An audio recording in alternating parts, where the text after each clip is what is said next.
Payg'ambar sollallohu alayhi va sallam bejizga demadilar, ey ayollar jamoasi.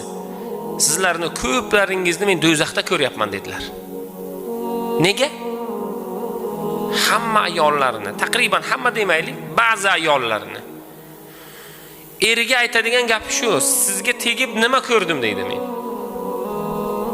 Bo'ldi, mana shu joyda masala tugaydi. Nega? Alloh taolo ularni mana shu ishlari uchun, gaplari uchun Alloh taolo ularni do'zaxiylardan qiladi. Unga tekkanidan keyin nima bo'ldi? Farzandli bo'ldi. Har bir insonning maqsadi shu, masalan. Qaysidir yutuqlarga erishdi. Holatlar bo'ldi, yaxshiliklar bo'ldi, fazilatlar bo'ldi. Nima ko'rdim deydi. Mana shu ularning noshukurliklari, isyonlarining sababidan Rasululloh nima dedilar?